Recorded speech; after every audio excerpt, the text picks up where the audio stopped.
Okay, gang. Hey, it's slightly after 7 o'clock. We're going to get started. I'm John Mudgett here. Looking forward to spending the next hour and change with all of you. And what a great opportunity we have for all of our members. I see there's a whole truckload of people on here. And so really pleased that you all have given us some time here on Tuesday. Next slide, John, please. I just will quickly run through the agenda. Our objectives here is, as you all know, being in a pandemic and some of the challenges we have with training and differences in the two harbors, we wanted to provide some best practices for what's happening up in Channel Islands in terms of key topics, and to offer those topics in what I call just like a bite-sized piece. So these aren't meant to be exhaustive deep dives into docking, for example. It's more of experience within our club, best practice, and things that you all can use and hopefully get better at. And then, of course, to build our club sailing skills and spirit. To me, that's the best part of Fairwind Yacht Club, is how we all work together and teach each other. Just from an agenda perspective, you have me here for 5 minutes with an overview, and then I'm going to talk a little bit about Channel Islands and our training program and how that's going. We're going to have Mike Delaney talk to us about boat systems. And you may recall he's done this presentation with Dennis Thurley. It's been about 2 hours. He shortened that up for us, but again, to give you bite-sized pieces. And then Daniel Romey, who I affectionately call the Rominator, one of the best people I've ever seen docking, is going to talk to us about docking large boats. Again, same thing, just little bite-sized pieces. And then Scott Kelley, probably the single best person in Channel Islands to anchor, and certainly knowledge of Channel Islands is fantastic. He's going to talk to us. And then my friend and counterpart and strong, great colleague, Art Toy, is just going to give us a little update on Mirai and what's happening in MDR. And so what we're going to have is all our phones will be muted. So if you have questions as the presentation goes, I implore you to please just write them down. And then at the end, we're going to open up the lines to have a very interactive discussion. And John Rock and Michael Mariani from our web team are going to help us moderate that. And then I'll close this out, talk about next steps. But before I go into the roles and responsibilities, if you don't know Michael Mariani or John Rock and Bobby Hayes, who also works on the web team, these are some of the single greatest people that we have that volunteer for our club. And tonight is just a small example of the type of contribution they do. Is not show up and have a meeting. This is preparation, helpment, good advice, good feedback, and good reminders and best practices. So, Michael and John, thank you really both for being here and helping this club continue to get better from a technology perspective, as well as the stuff you all contributed from sailing experience as well. I'll be your host and presenter. I'll just kind of break up the presentations. After Michael goes, he'll turn it over to me, and then Scott Kelley, Art, and then John and Michael are our co-hosts, and they're IT czars. That's my own phrase for these two awesome folks. And then your role in this whole thing is to be participants. Next slide, please. So for Mike Delaney and Daniel, who have slides as you're on the phone, when your time comes, just please go ahead and say next slide when you want to advance. So we're going to have, Michael and John will do that for you. So just yell next slide as you saw me do here. For those that don't know me, I'm the fleet captain here up in CIH for about 4 or 5 months. I would tell you it feels like dog years sometimes, that it seems like I've been doing this job now for 20 years, and I can only appreciate some folks in our club that have already been in these roles, like my friend Art, Lennox, Scott, and so many others who have volunteered for so long. I fundamentally believe in the value of our club and having 2 harbors. And these pictures here are, the one on your left, if you're looking at the screen, was taken at MDR when I was on Kestrel. And kudos to the boat chief, because that was one of the most clean, well-run boats I've sailed in a long time. The Kestrel was beautiful. I was doing sun sights for my Celestial navigation endorsement. As you could see, the clouds were out, but certainly the dolphins weren't, and it was just beautiful. And then the picture on the right is dolphins here just 2 weeks ago in Channel Islands. And so I fundamentally believe in 2 harbors, and the objective here is to connect us and talk and share best practices and bring us as one club, which is where I think we all belong. Next slide, please, John. And the big disclaimer here, and to me, this is the single most important thing. These are comprehensive topics that we're going to talk about tonight, very comprehensive.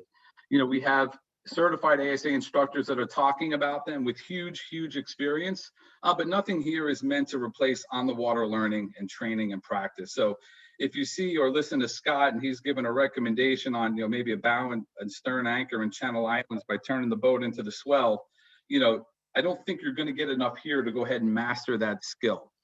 And so this is just to give you an opportunity to learn more, ask questions, and really become a more inquisitive sailor.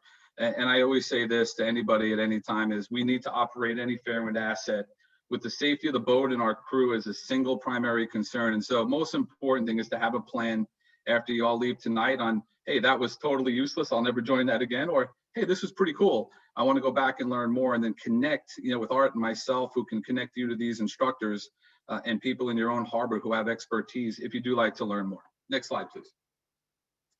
So in terms of what's been happening up in CIH, our on the water training, takes no rocket scientist to understand this, has dwindled. So we don't have the concerns with the single household as our folks and friends in MDR do, but we do have a true organic concern of the pandemic.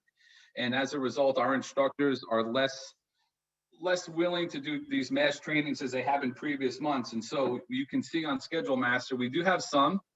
Bob Shatner, I don't think that dude's ever going to stop training. He is awesome. I try to get out there a couple times a month, and we have several others like Daniel Romey and Scott Kelley who have done 105 certifications, but we certainly have a slight waiting list here to meet the current demand. And so the pandemic has caused this easing of our training days and hours, and for our MDR folks and also for our CIH folk, I just want to remind everybody about the lockbox process and coordination on how to get the keys. I had one of our CIH members call me up and say, how come there's no more, lockbox down at the harbor with the old passcode? And I said, wow, I guess you haven't been checking email for a long time. So if anybody has questions on that, you do need to coordinate with the Peninsula Harbor office. Pretty simple. It's on our website with a way to go about doing it. And then, just some things on flow plans and log sheets. Having these complete and accurate are really important. Obviously, for the next skipper is the most important thing on the boat log sheets, detailing what happened on your day or your cruise, and giving folks more of an opportunity to kind of understand what's happening with the boat. That continuity of information is really important. And you can see sometimes people will just take a line and draw it down and say, yes, everything's checked. But going through that, can create a really good best practice and a good muscle memory for all of us, so the people coming after us have a really great opportunity. And then the harbor specific things in terms of a topic quickly here, and I'll share it on a slide after this, is the dredge is still active and alive in CIH. And so we have to observe, rules of the road navigation. I'll talk about that in a second. But I did get a lot of response about this classroom type learning. And in the call out box down here, I have a starpathasa.com website that you could visit and get these certifications, your 105, 107, 119, and 120.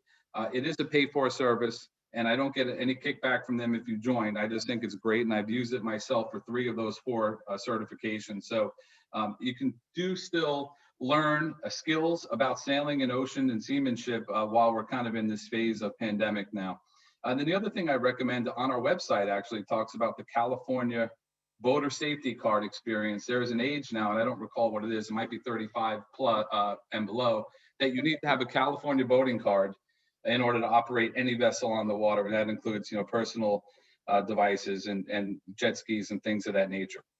The other things that you can do during the pandemic and this lack of, robust training, for lack of a better phrase, is our own website has some of the best resources that are on there.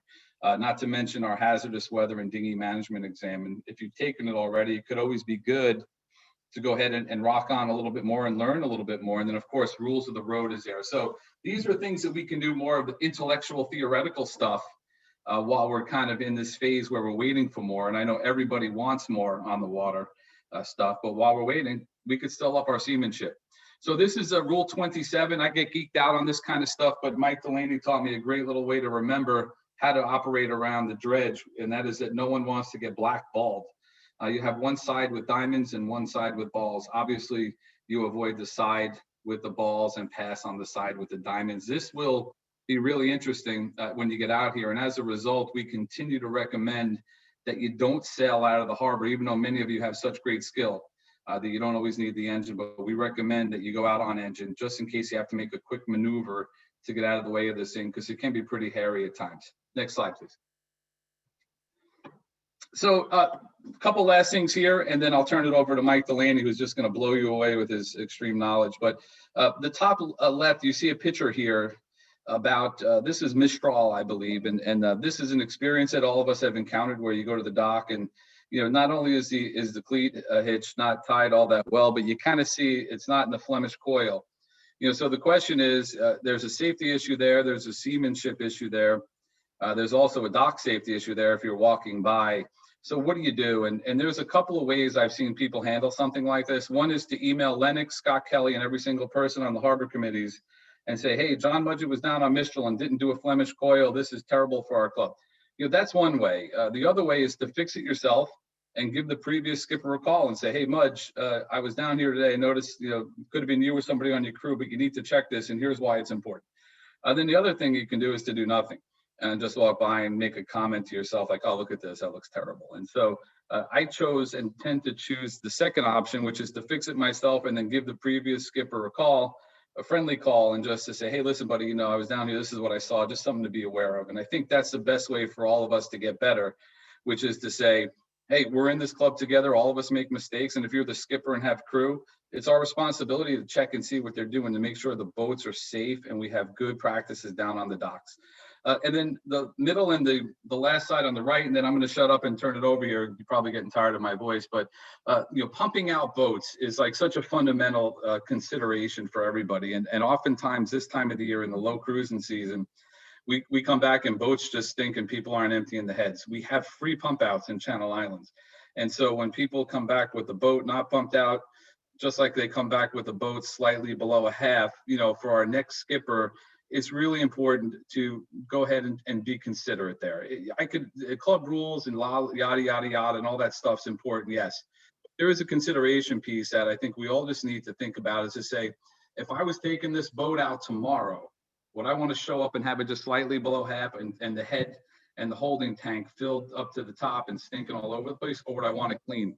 And if you answer those honestly, we all would want it full and we all would want it smelling clean and pumped out. So let's do our best, Sarah. This isn't a shaming discussion. This is more of, hey, we all can do better. So let's continue to do that. This is something we see a lot, certainly in CIH, and we expect more from our members. And certainly I hope this serves as a good reminder.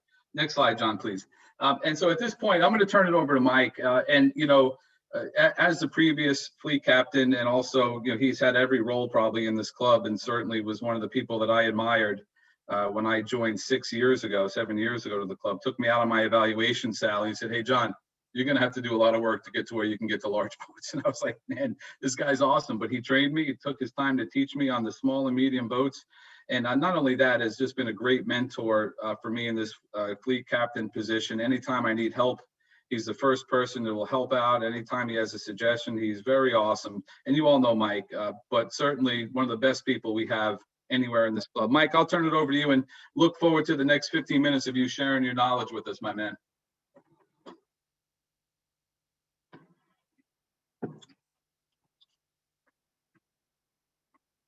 You might be on mute there, Mike. Yes, okay. So I just switched it off. Okay, so boy, that's a great slide from the Boys and Girls Club. I appreciate that. So let me start with, I've been in the club since 2007. That's not exactly when Channel Islands started, but close to it. So I've sailed and done maintenance on all the Channel Islands boats, and am a instructor for 101, 103, 104, 105. And that's what I wanted to talk a bit about. And that is when members move up from small boat to medium and large, to me, it's more about boat systems rather than sailing. And we assume members know how to sail and they need to adapt to the larger, heavier boats. But the big difference is in boat systems. And so, John, if you could go to the next slide. So what's important about boat systems, it's being able to safely operate the boat and electrical systems. And I'm going to give you some examples. And that is that if you don't operate them appropriately, you can damage the boats, but you can also then get into an unsafe situation. And then the other half of it is if you're out at the islands and you haven't learned appropriately how to do some maintenance, you may have a problem, a system problem, and not be able to solve it. And I'll give a couple examples. So the following charts are taken from a seminar that Dennis Dearly and I did for several years. These were at the marina where they ran seminars. Hopefully we'll be able to do it again, but it was called the Small Marine Diesel Engine Tutorial. So if we go to the next slide. So with this, all the Catalina engines have this type of engine panel. And when I do a 103 or a checkout on a small boat and also on larger boats, I will occasionally ask, what happens, let me rephrase that. What is the aqua lift and why would you have to drain it? The note here encircled in red, and I've listed down below, says, do not crank engine longer than 30 seconds. If longer cranking is required, drain the aqua lift. More often than not, I get a blank stare because most of the people have not heard of an aqua lift and why they would have to drain it. So I spend a lot of time on this and other system issues that sometimes don't get covered properly in training. So if we could go to the next slide. This is somewhat of a busy slide, but basically it shows the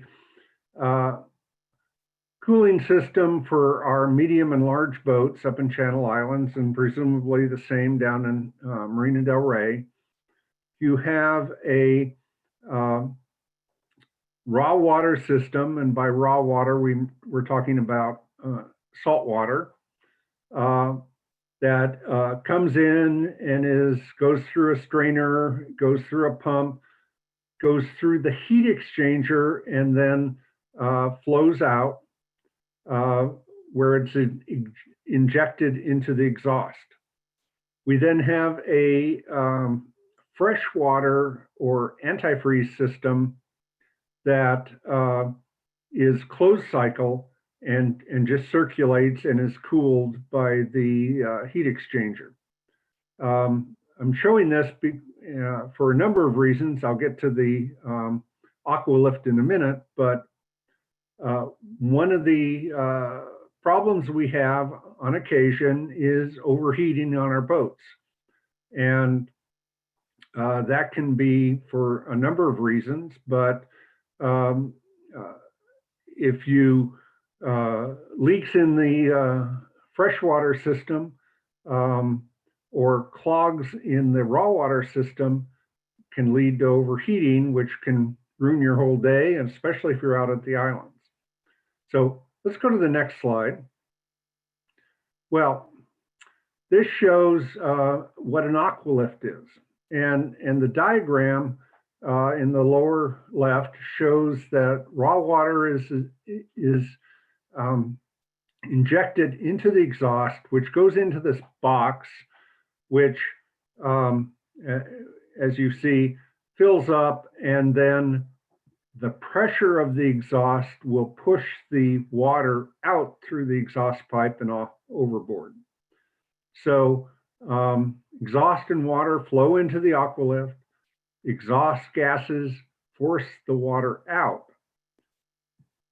But if the engine is cranking without starting, water is still flowing, but is not being pushed out.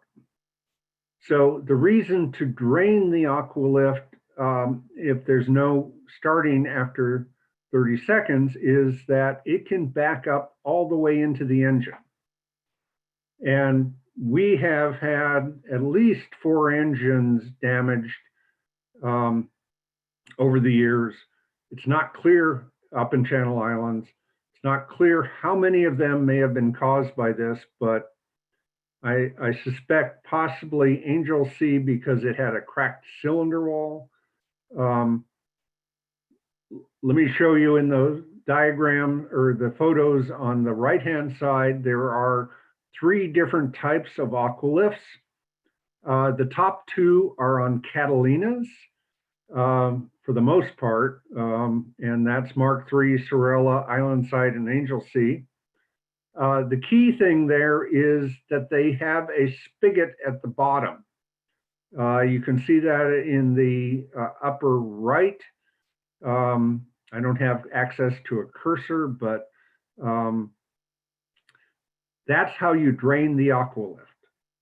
Now on Zephyr and Mistral, it's a very different type of aqualift, but it also has a drain, which is seen on the lower left of that unit. If you don't drain it, it can back up into the engine. So that's key. Now, on Wojo, it's a very different type of unit, which is very hard to get to because it's under the aft bunk. But if we were cranking the engine for a long time, I would sure go in there and drain it. So that's a key thing that a lot of members don't seem to understand. And it's written right there on the engine panel. So that's one thing I push on a lot. And I'm just totally amazed that people come up and are driving the medium and large boats and they have no clue what an aqualift is. So let's go to the next slide. Okay, well, you might say, well, how often do you have engine starting problems? This is a great chart out of Calder, which is a maintenance book. And this one I've highlighted is poor starting. And you can see that there must be about 15 different bullets there that say there may be engine starting problems. And that would cause you to crank the engine more and hence need to drain the aqualift. In my experience, it's because people have trouble starting the engines because they didn't turn on the glow plugs and also the lift pump, and I'll get to that in a minute. Or they forgot to push in the kill switch, the lever that shuts the engine off. Possibly the glow plugs are not working, or maybe the lift pump. So there have been any number of issues where it may be hard to start an engine, and that then requires you to drain the aqualift before you move on. Also, if you're doing engine maintenance, that's kind of a routine if you're like setting the valves or doing other things with the engine. You want to drain the aqualift. And most of the people doing those types of chores understand that.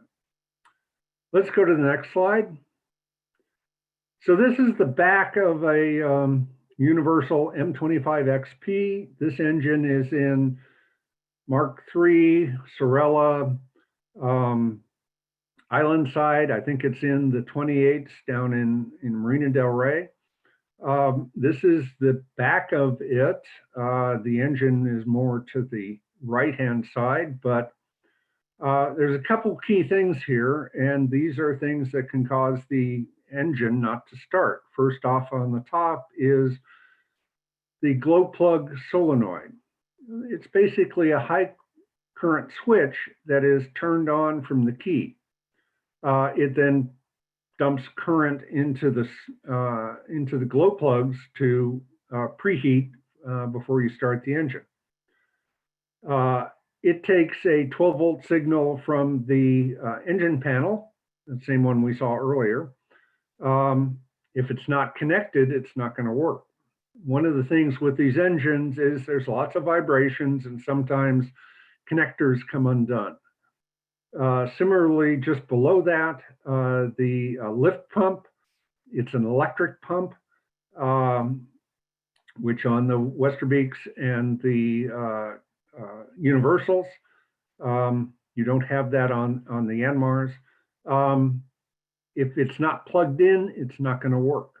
They also, all of these units occasionally fail. Hopefully not when you're out at the islands. So those are things that can go wrong that can cause problems with starting.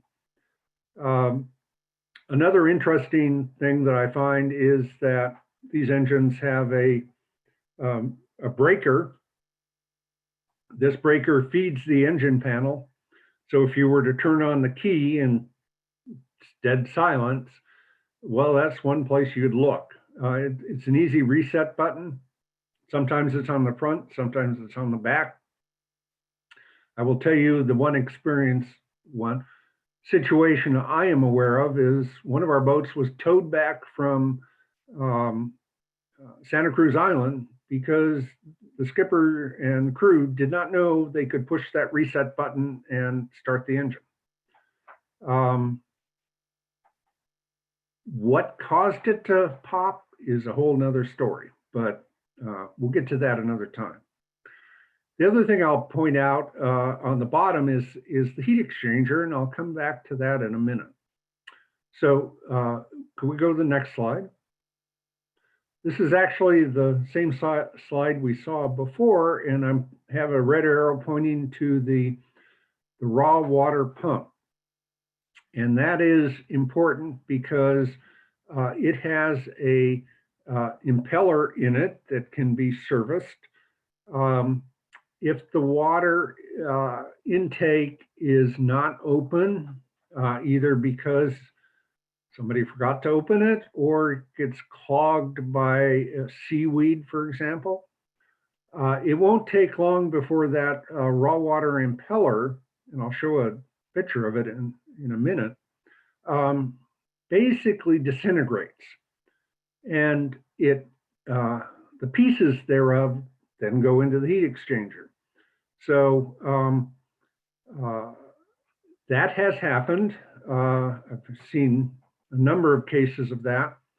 If we go to the next slide, this shows the impeller, and it can be easily serviced by taking off a cover plate.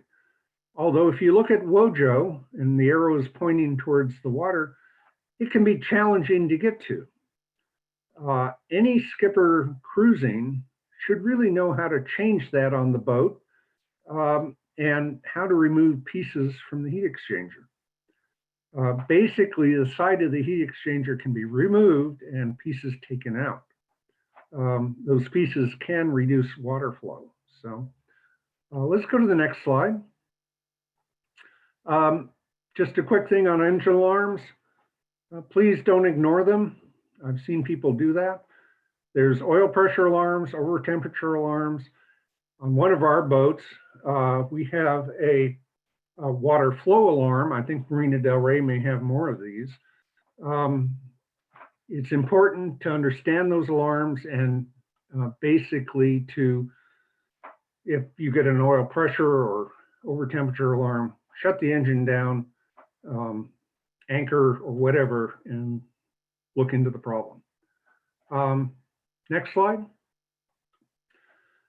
Okay, it's important for skippers to understand the linkages and transmission linkage, throttle shutoff linkage. There have been several occasions where these have failed, and it's important to understand that you can actually operate the boat with manually operating the transmission or the throttle. And I will say I've had to do this on a couple of occasions. Next slide. Okay, battery management. I won't take a lot of time on this.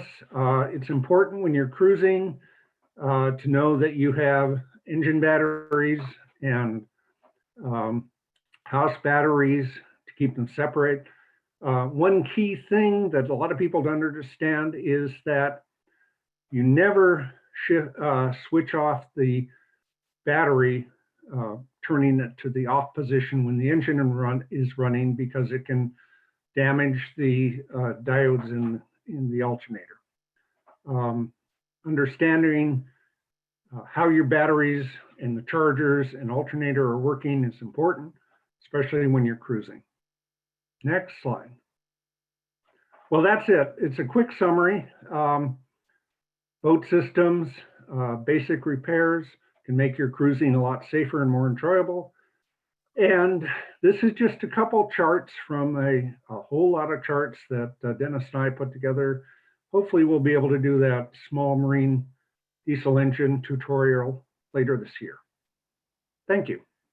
Hey, Mike, thank you. What a great job. And thanks for all you do and continue to do for our club. You're an amazing asset, and we value greatly from all you have to offer. Thank you. Next up, we're gonna switch gears over to Daniel Romey. As I said, I call him the Rominator. This guy docks boats like nobody else. And since he checked me out on Mistral about 4 years ago, man, we built just such a great friendship and great time on the water, and I've just identified a great man here in person who can really dock and loves to teach docking. A quick story before we turn it over to Daniel as he's getting ready. I'm coming in on Mistral, and this was the time where the step off was on the starboard side, and I came into the slip, and I was, aiming toward the dock box in the port corner, at about 45-degree angle and cranking it into reverse, so the prop wash pushed me over. And I'm like, oh man, I got in, I did great. And Daniel says to me, you're on the wrong side of the dock. That was terrible. I'm like, what do you mean? I got in. He goes, when you get in on a large boat, you have to be able to have a lot more control. And so he taught me a lot about that. And so put a great presentation together here, Daniel. I really appreciate you doing this for our club, man. So we'll turn it over to you and your expertise.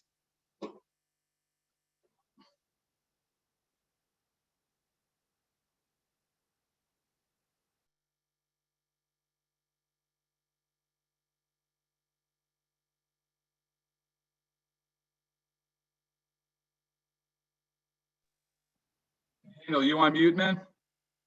Can you hear me now? There you are, man. Oh, okay, because I don't see myself. All right. Yeah, I started 1 year before Mike. I was started in 2006, and then helped him put Channel Islands together. I'm talking today about large boat docking practice. This is limited to large boats. Large boats have a different than medium boats. They are longer, wider, heavier, and have more kinetic energy and freeboard for windage. They lumber through a turn instead of the quick response you have enjoyed on medium boats. The kinetic energy of a large boat will keep the boat moving forward with or without wind, and some of our large boats hesitate to respond in reverse. So if you are used to slamming into reverse to avoid crashing into the dock, you may be disappointed. For that matter, many of the large boats in the Fairwind fleet will exhibit pronounced prop walk when in reverse and squeeze you sideways inside the slip. Backing out of a slip. I encourage the crew to loop the aft line closest to the dock around the cleat and hand the working end to the helmsman. That way the helmsman can hold the boat against the dock while crew remove all other lines and step back on board. This small courtesy, many a wet experience, and negates the leap from the dock to the boat. Large boat candidates preparing to check out need to demonstrate command of the boat. This includes safety of their crew, safety of the boat, and their ability to give clear and audible orders. Okay. Competent sailors avoid situations like crew members on the bow with poles to fend off, or leaving the lines dangling in the water, or backing into a harbor with approaching traffic, or hitting one of the slip entrance poles, climbing the dock, or tweaking the boat into a pretzel position inside the slip. Next image. Next image. Yeah, the next one. There we go. That's the one. Back up. One before this. There you go. Stop. Okay. If backing with a beam wind, the bow will move leeward toward the side dock. Prop walk in reverse will move the aft to port. Now you are tweaked in the slip. To correct the tweak, the object is to move the bow to center while limiting the effect of prop walk to port. A spring line secured aft will keep the aft from wandering too far to port and will act as a fulcrum to straighten out the bow as you exit. Slowly, I say slowly, pay out the spring line until you have momentum to back the boat in a reasonably straight line.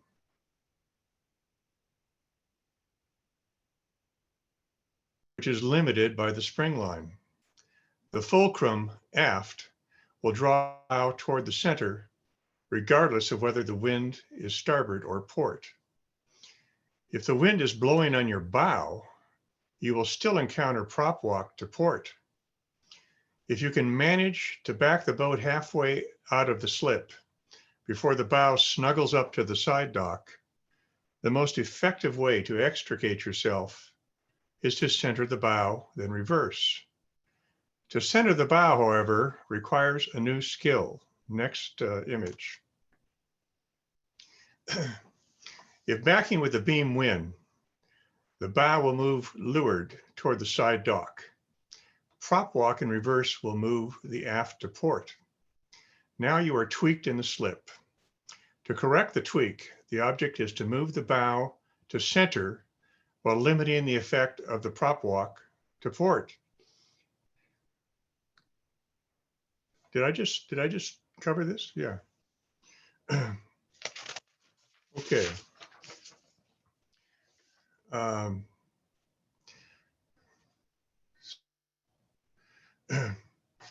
Well, forward gear will push the boat forward in the direction of the boat. Hold on a second. Okay, yeah, here we go. Prop walk, but you can manage to back out the boat halfway. Forward gear will push the boat forward in the direction of the bow. This means that you cannot go directly forward when tweaked halfway out of the slip, since the boat will drive up onto the dock. However, as can be seen in Figure 2, you can turn the wheel, then pulse the throttle in short bursts. Rapid bursts will move the bow sideways and forward until you can center the boat, then try again to back out. The reason the short bursts and forward work is that you depower the boat between throttle bursts, such that it has intermittent moments of glide without forward thrust. The bursts allow the bow to glide the boat to center rather than straight forward on your pinched angle. Try it, you'll like it. Candidates often have difficulty in controlling the path of the boat in reverse. Often the prop walk will overpower them. Increase throttle in the hopes of overcoming the prop walk. Sorry, you will not defeat prop walk with power or short bursts. Reverse power will produce more prop walk, and before you know it, your aft will be climbing the side dock or bumping into the post. Approach is to use a slow, steady throttle. No thrusts, no bursts, just steady. Then you can increase steady throttle. Backing out is not a race. You have to gain traction first. With traction comes control. Next image. Exit strategy, Figure 3. Are we on Figure 3? Okay, yeah, there it is. Well, exit strategy, I think it's the one previous. You're looking at 4 and 5. The point at which the shrouds pass by the pole. Yeah, what we're looking at is the image on the right here. The point at which the shrouds pass by the pole is the point when you can fully turn the stern to enter the fairway. As you are backing out, the hull begins to curve toward the bow at the shrouds. Once the shrouds pass by the poles, you can focus on where you are going rather than concerned with the bow hitting the dock or poles. Concentrate on the direction of your boat in reverse and begin thinking about switching to forward gear. Remember, large through a turn, so give yourself plenty of room to make the turn. Next image. Okay, the one on the left. Docking bow forward. For large boats, it is not enough to land the bow slip entrance. Yeah, it's the image on the left there. You have to bring the boat all the way into the slip without hitting the dock ball. Avoid rubbing the hull against the side dock. Medium boats can be driven straight into the slip. Large boats can be difficult to motor straight in. You might end up in the middle of the slip, unable to get off the boat. You could miscalculate your position and rub along the side dock. You could go in too fast and hit the dock, or too slow and be stranded. If you make the choice of going straight in, use your shrouds to determine the widest part of the boat. Rather than looking at your bow on the approach, look at your shrouds to determine if you are centered and will clear the pilings. Think of your shrouds as goalposts and line them up with the slip entry poles. Do not focus on the bow. More likely than not, if you focus on the bow, you will miscalculate your width and rub the hull against the side dock.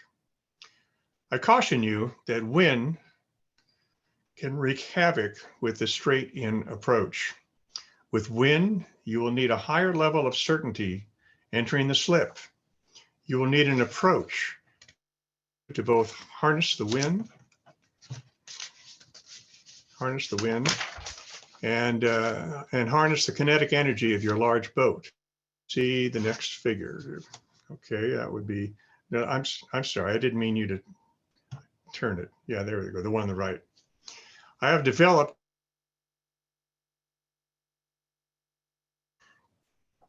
which I have named zigzag.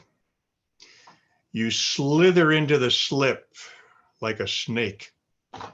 The zigzag promotes control of the glide path to nestle against the dock. The object is to enter the slip at a 30-degree angle. Close the distance to the side dock, then glide the aft up to the side dock using your wheel and reverse gear. The key components of this approach are: 1, boat speed of 1 knot or less at the slip entrance with gear shift in neutral. 2, 30-degree angle of the bow to the side dock. And 3, aim for the closest point of approach to the side dock at the shroud, then drift against the dock using the wheel and reverse gear. Then side deck onto the stairs or onto the dock. When done well, it is a Picasso of docking, worthy of style points and applause. The advantage to the zigzag is that you can use it for either port or starboard approach and can be used in all wind directions. It does require training and practice. It is not a one and done training. Of course, the zigzag can only be used when approaching directly from finger. A different skill is required. Docking in a finger. Next image. Okay, there we go. The key to docking in a finger, where you have to make a 90-degree turn into the slip, is to have an arc that will place your large boat in the center of the slip entrance at the end of the arc. To get familiar with the proper arc, you should be traveling at 1 knot in neutral before executing the turn, and initiate the turn when your mast is perpendicular to the closest point of entry. The mast is your pivot point, so the boat will turn around the pivot point and follow the arc into the slip.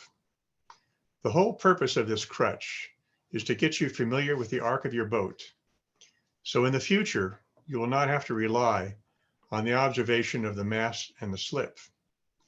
You will be able to visualize the arc and watch it play out as you turn. This is particularly helpful in marina. Conclusion. Docking is an art and a science.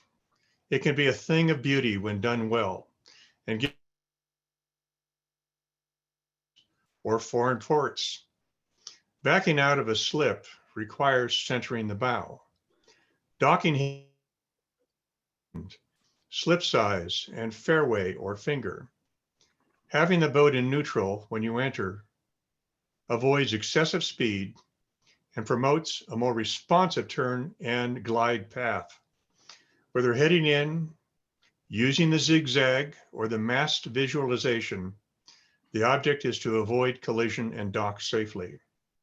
If you like this taste of docking, wait until you take ASA 118. I will see you on the water. Thank you for your time. Hey, thank you, Daniel. What a great topic and really great theory you shared with us. You know, for folks out there, especially in CIH, looking to learn, you know, even if you're already checked out on boats, be a great experience to spend a few hours with Daniel out there on the water, going through some of these things and docking. I've just not seen anybody teach it as well as Daniel has. So thank you, Daniel. We're going to shift gears now, and I'll just give you a little story. I've been at the club for about 1.5 years. This was several years back, and I got a call from this guy, Scott Kelley, on my home phone. I still had a home phone at that time, and he's like, "Oh, hey, I'm running for Commodore of the club, and you know, I'd love to have your vote and talk to you about what I think I can do to help bring some value." And I didn't know who Scott was at the time. So what do? You ask members, "Hey, do you know who's this Scott guy?"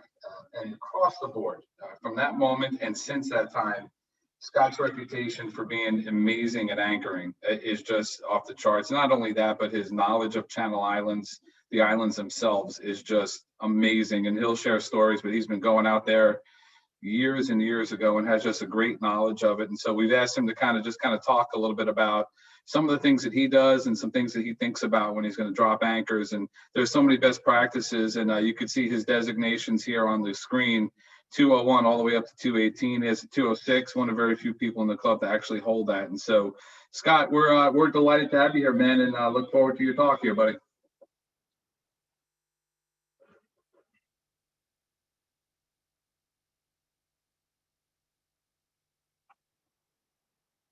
Okay, Scott, you probably need to unmute. Doing it right there. Good. There you are. Thanks a bunch, John. And I want to thank John for setting this thing on up, and John for all of his help as well, John Rock.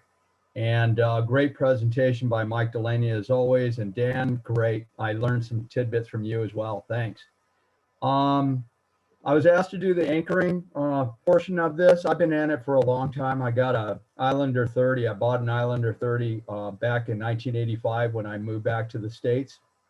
And I've been out in the Channel Islands ever since, sailing out there. Pretty much off and on, but definitely since I joined the club back in 2009, I've really gone out a lot.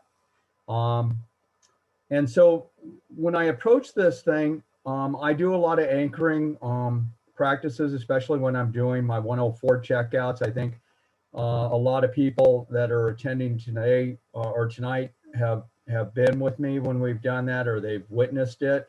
And it's something that I'm pretty passionate about. Because I find that most people are, you know, a little concerned about their abilities on anchoring and everything like that. Does everybody have like questions on anchoring? Is that something that's really difficult? You know, I think a lot of people do. So is it easy? Is it difficult? Is it a skill? Is it an art? Or is it just pure dumb luck? And I think it's a lot of all of that. And the longer you're out there anchoring, you're gonna find out. Are there hard, fast rules? Yeah, well, and there's only one way to do it? No, there's a bunch of different ways. So the way that I would look at this presentation is just my own best practices. It's not necessarily the be all end all. It's just what I've learned to do over the years, messing around out there. A lot of it is homework before you go. Fitness, personal, fitness. Your judgment, your knowledge, and also for me, it's a lot of skepticism, and also approaching anchoring and sailing as a student, always learning, because we all are. And that's what we love about sailing. We're always learning something, and a certain dose of humility as well, because sooner or later, we're all going to drag our anchors. And one of the things that I use all the time that I learned from Mike Pitzel, P-Y-Z-E-L, years ago, was and ingrained in me was this phrase, what would I do if? What would I do if? And that's constantly questioning, if things go to heck in a handbasket, what would I do? If the wind shifts, what am I going to do, etc. So I'll keep repeating that. So some of the best practices, first off, I'd say check on, before you even go, make sure your weather looks like it's a good weather window. Nobody wants to get out there when it's really blowing hard. And you also want to know where the swell is coming from or forecasted, and where the wind's coming from. Before you go, read up on the anchorages. There's a lot of different books that you can get. I think Fagan's book on cruising the Channel Islands is a great one to read. There's other ones. You can read stuff on anchoring with the American or the ASA stuff. There's Sail Magazine, there's Cruising World, there's Latitude 38. There's, of course, YouTube. One of my favorites is Anchoring and Mooring by Hinz, H-I-N-Z. That's a good one. So read up on that, review your charts, look at the bottom conditions, see if it's seagrass, rock, sand, what's on the bottom and how deep everything is. And then choose your anchorages subject to the wind and the swell forecast. If there's prevailing, what's normally out there is prevailing northwest or west winds, generally speaking. Although we can have south winds, we can have south swells, we can have Santa Anas. So you've got to choose your anchorages depending upon where the wind and the swell direction. Just briefly speaking, if it's blowing out of the south of the, onto the south of the island, you probably want to be on the north side of the island. If it's blowing on the north side of the island, now you're on the lee side. Now it's better off probably to be on the south side. And if there's Santa Anas blowing, and there's a south swell, it's a great opportunity to go back home real quick and stay in the port. And if you're a surfer, that's ideal conditions for surfing, but not so much for being out in the islands. Fitness, I can't overemphasize that. I think being fit and having strong, a strong back and arms and stuff like that certainly help out there.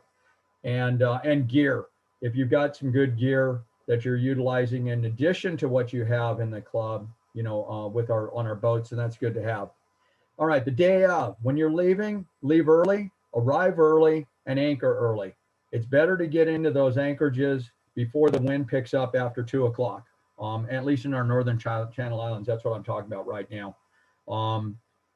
Don't leave at 2 o'clock in the afternoon. You're going to get beat to hell. And then when you get there, you're going to have a hard time anchoring, and you're going to be having everyone else that's already anchored there is going to hate your guts. So it's better to get there early before they get in so that you can be nice and fitted in there.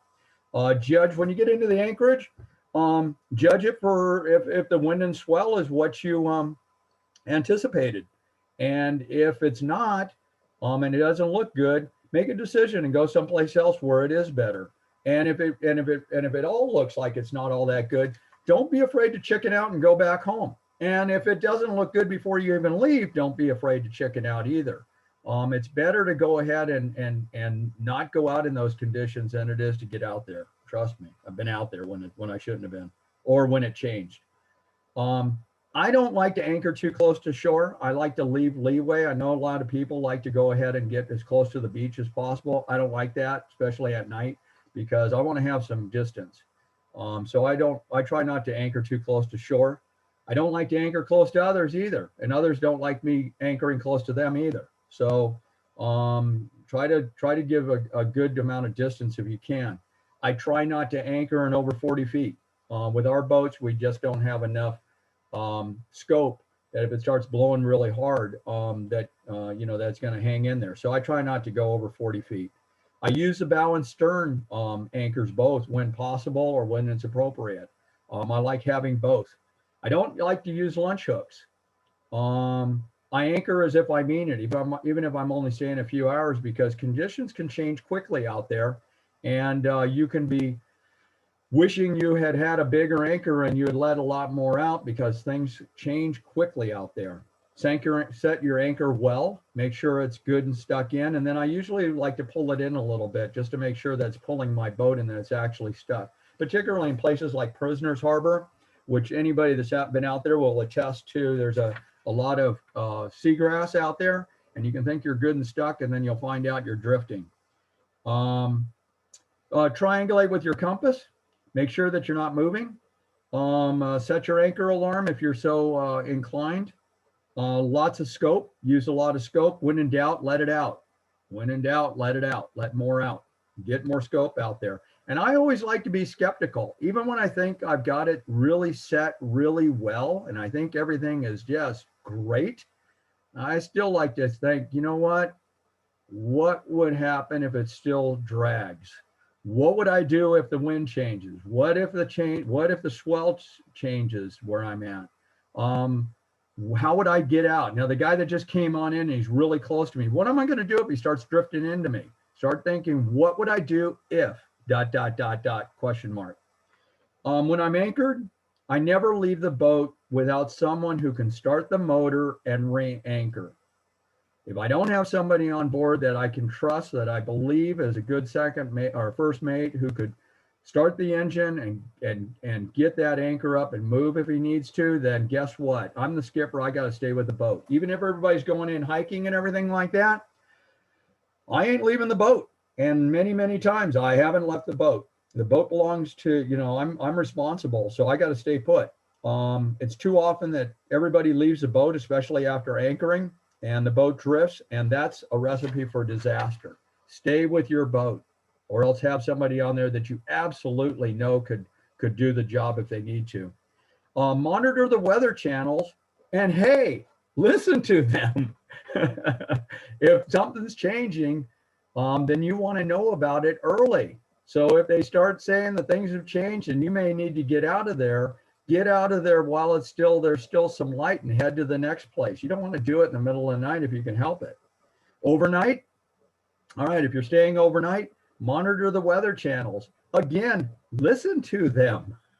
Don't just monitor them, listen to them.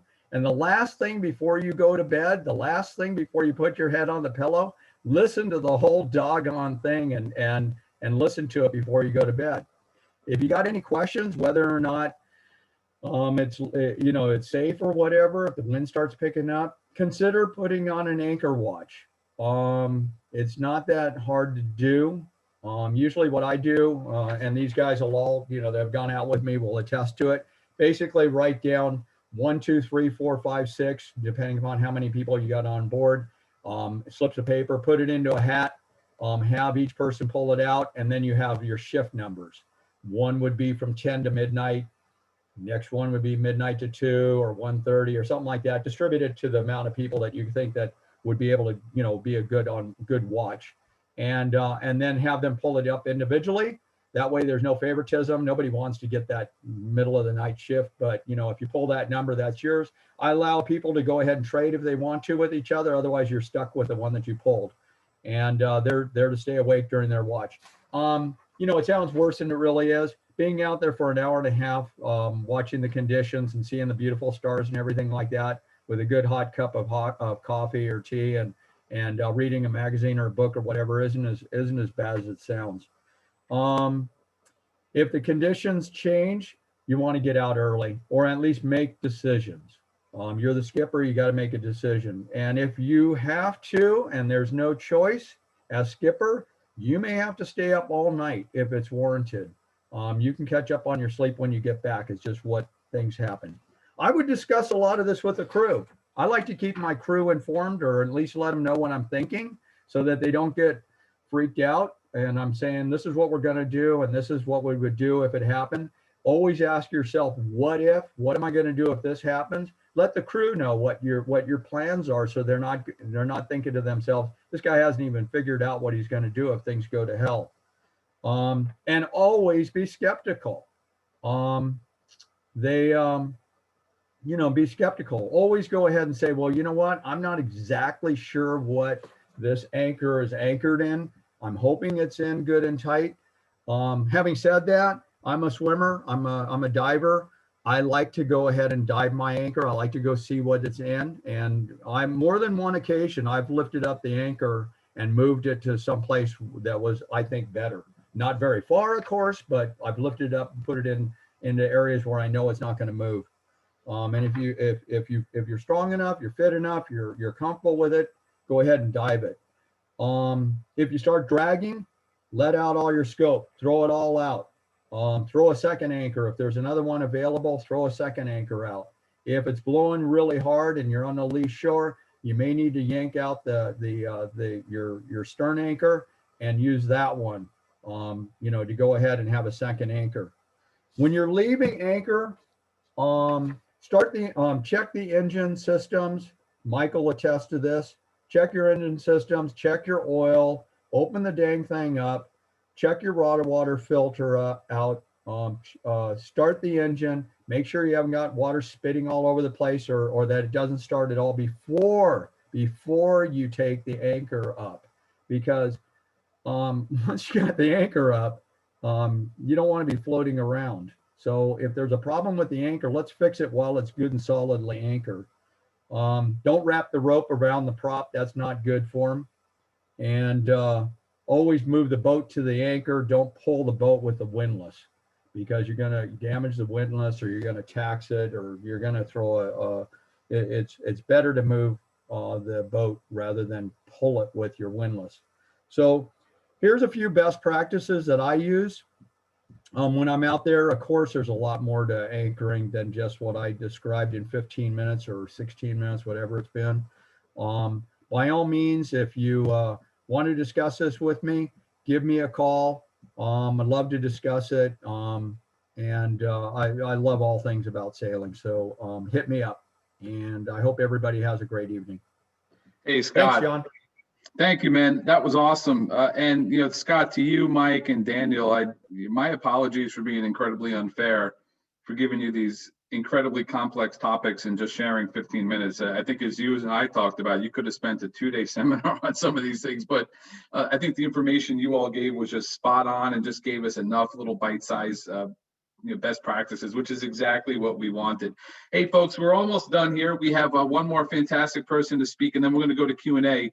So what I wanted to do is have Art Toy get on here and talk about, specifically for the Channel Islands folks, Mariah, I understand the harbor challenges that we have with training and, single households and all of that stuff and the differences.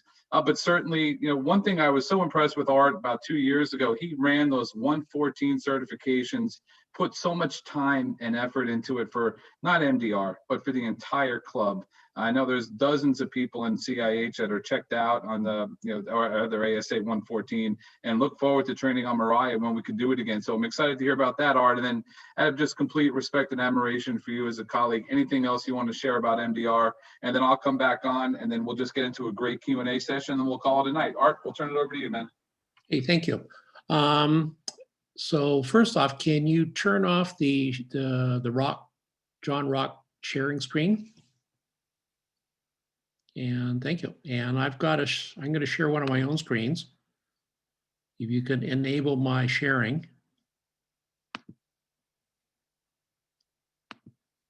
Not yet. Anyways, so until I can start sharing, the update for Mariah for the last 4 months have been basically almost dry docked. About October, one of the engines went out. We needed a spare part for the outboard, and it was going to take 3 weeks to order from China. And then when it finally arrived here after 6 weeks, it got lost. And then we had to order and rush another one. So it took 2 months to get the part, so which took us from October to about the beginning of December. And then Marina Del Rey shut down for all training, and we got restricted to sailing single households.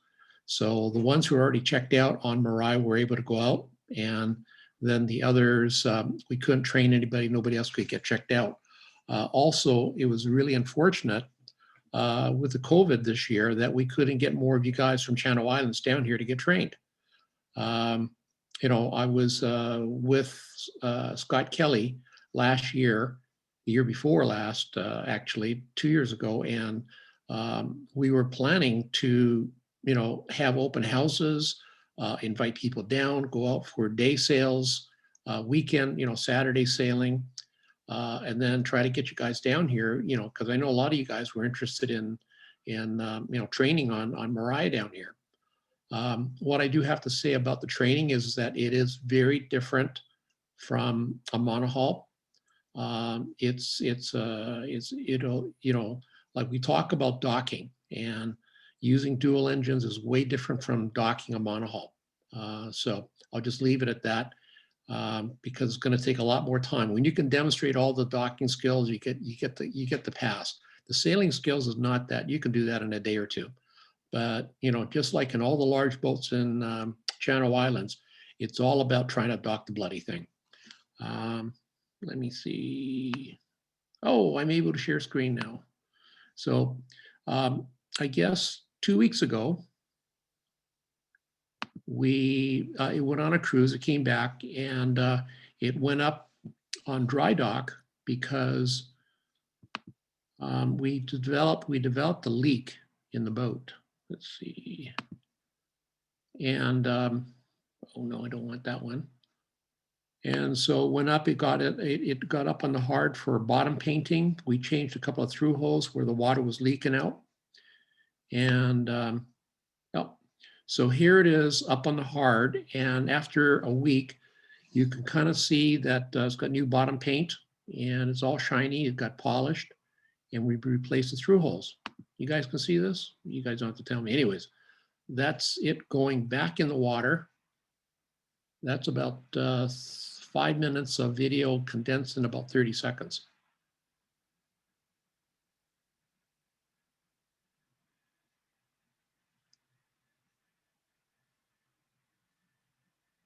Look at these guys running around.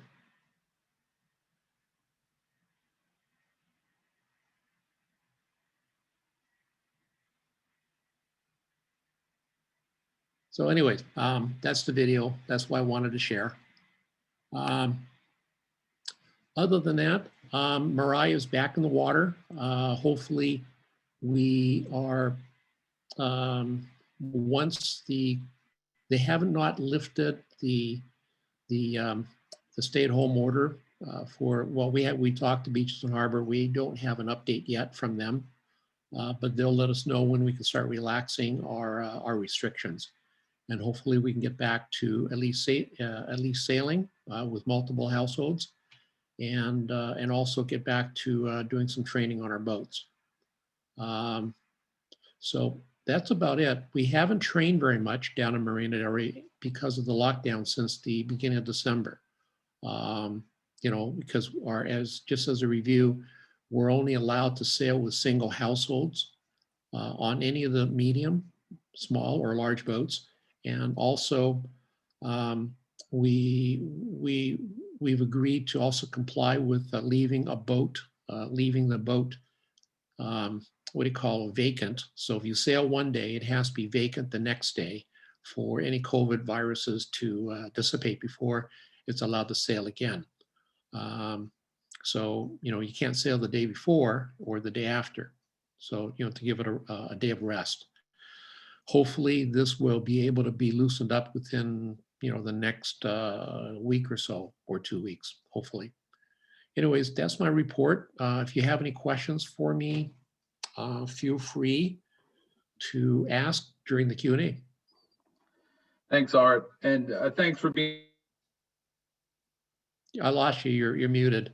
Oh, how's that? Thanks, Art. Hey, appreciate you jumping on tonight and giving us your update, but also for being just a great colleague and someone who's really helped me kind of get into this role as well. So I appreciate your friendship and your dedication to our club. Thank you, man. Hey, folks, we're going to have Michael and John now kind of, as we've come to the end of the presentation. Thanks for hanging in there, first off, all this time with us. We're going to take Q&A, and I'm just going to maybe hopefully set a little expectation is let's limit the Q&A for today, keeping in mind this is a training session and kind of a best practice training session, to questions related to the content you saw today, and then training in general.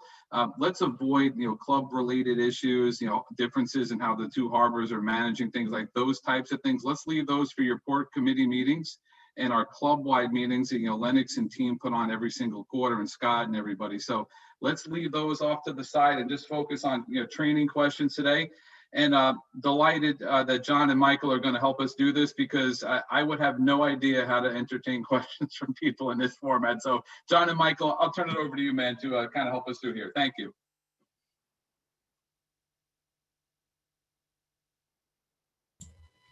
All right, well, we don't seem to be able to find the hand option. Usually we'd be asking people to raise their hands, but it doesn't seem to be part of our meeting setup this evening, where John and I were looking. I don't see it as an option. And so without that, it's going to be a bit cumbersome. We're going to have to ask people to just unmute themselves and defer to them, to whoever was asking first. The hand icon is under reactions, according to Lisa. So that's great. But you could, Joe Fleming says we could just write our questions in the chat. That's awesome. I'm not sure if everybody can handle the chat. So let's go for chat for the moment. And I'll watch the participant window for any hands that go up. Okay, I've got hands. So people definitely are figuring this out. So I'm going to mute myself. Or let's go. We got 2 hands up, so let's go for that.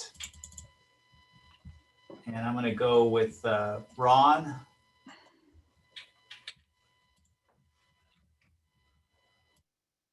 Okay, thanks, fellas. Hey, a great presentation, a lot of good material. I had a question about how we teach rules of the road. That wasn't one of the topics, but I'm finding that a lot of the people that are coming up the ranks don't really understand the meaning of the use of the rules of the road, and also the expression right of way. I see that constantly being repeated by members that are moving up, and I have to go about and correct them, because there's no such expression in the COLRAGs. And John, I sent you a little teaching aid that I use, which talks about that there are only obligations, no rights of way when you're on the water. And I find that effective. So I was curious as to what other instructors have experienced in terms of trying to get that point across, a definite way to reduce the opportunity for collisions. That's Yeah, Ron, that's a great question. And I'll let Art answer on behalf of MDR. And I'm not speaking for every instructor at CIH, just from the folks that I've been working with here over the last several years and instructing. I've not had any issues or heard of really any issues. We kind of managed through the ASA way of teaching it, but I did see your training just before we got started today, and I think it's probably something we should dig a little bit deeper into. Certainly being safe out there and understanding the correct terminology is critical for all of us. So while I haven't observed or heard of any major issues with us not understanding or practicing, the correct rules, COLRAGs, it certainly is something we should definitely double click into. That's for CIH. Art, any extra opinion there from yourself on MDR? I think it's important that we really understand the gist of the rules. I'm not getting, maybe I would discuss it a little bit further with Ron, but if it's a terminology thing, I don't think that we really need to, get involved in that. I think it's important to know who is a stand-on vessel, who is the burden vessel, and then react accordingly. That's probably the most important thing. And I've learned that the most important rule, the overall rule, is to avoid collisions. That's doesn't matter if you have right of way or you're the burden vessel or they're the privileged vessel. You have a responsibility to avoid collision. Yep, great. Thanks, Art. Thanks, Ron, for the question. I'll get in touch with you on that. Sure, I really appreciated you sending that note to me. Thanks, man.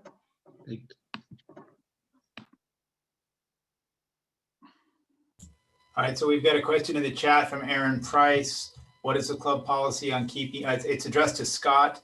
I don't know, Scott, if you can see the chats, but Aaron asked the question, what is the club policy on keeping crew on board when anchored? Are there ever times you feel confident to leave the boat completely unattended when at anchor? Yeah, I did see that chat. Thank you, Aaron. That's a great question.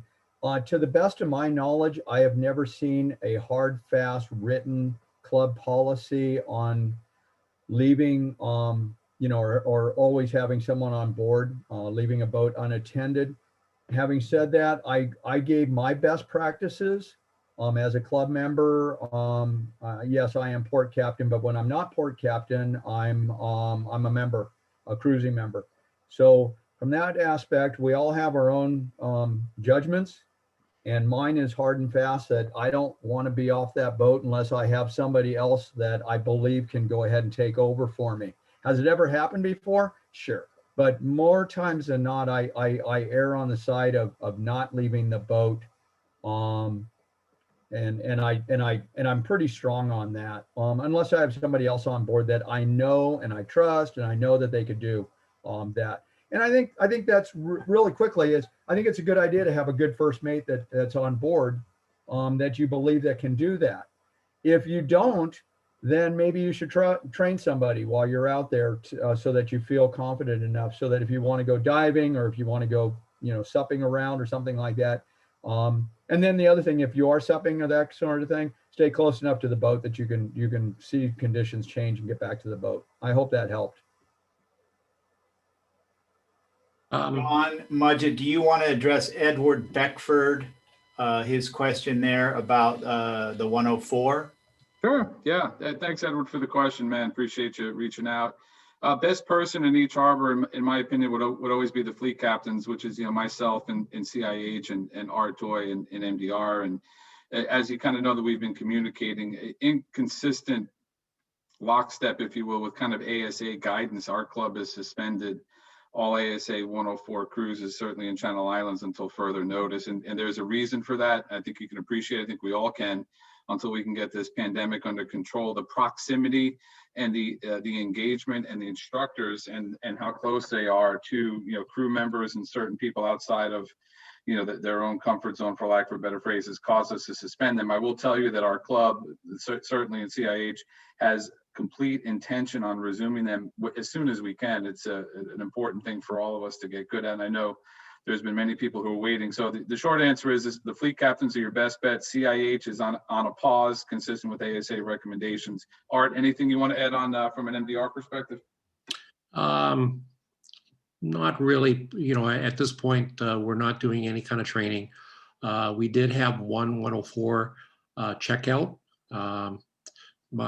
My own personal feelings about the 104 classes and training is that about 2/3 of the training that you should be getting up for the 104 is just basic knowledge that you get moving on to medium and large boats, because you're covering systems, anchoring.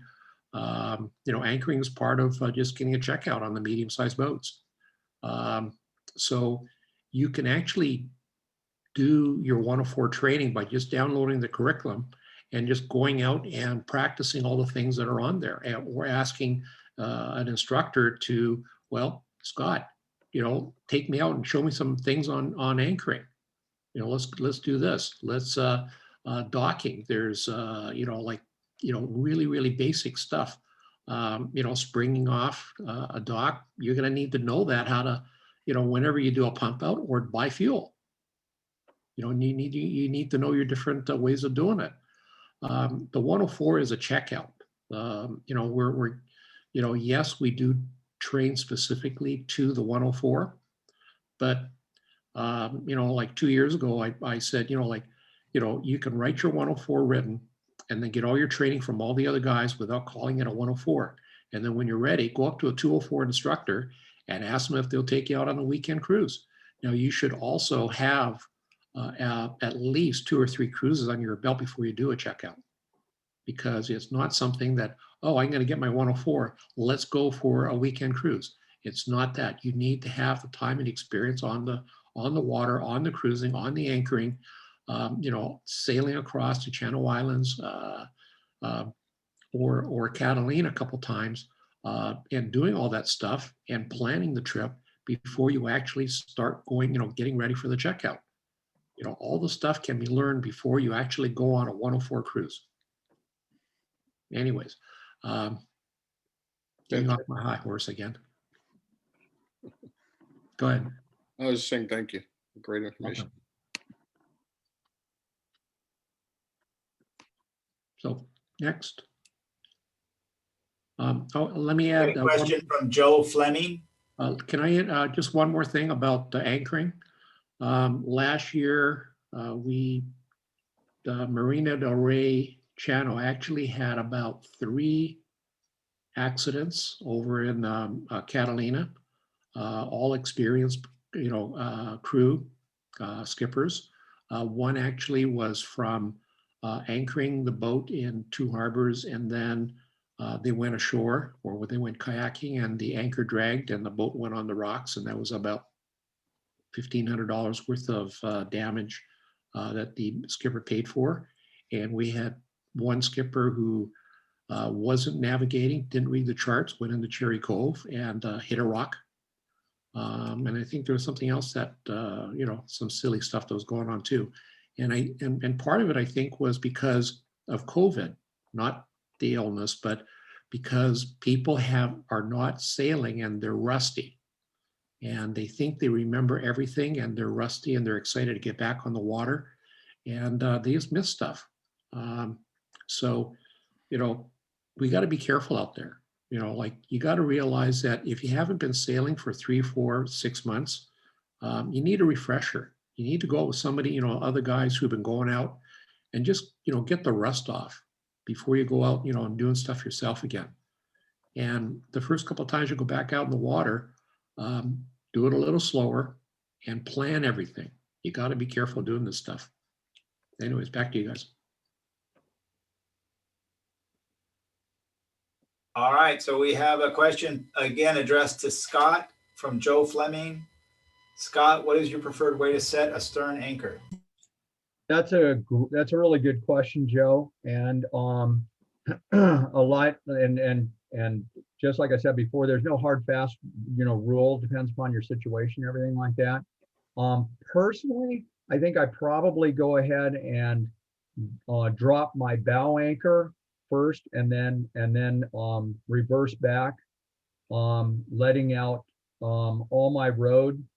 And sometimes I'll go ahead and I'll tie additional rode to it to give me further back, so I can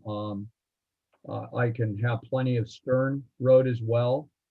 And that's a skill, that's easy for me to teach or talk way through. I don't want to belabor it under this sort of thing.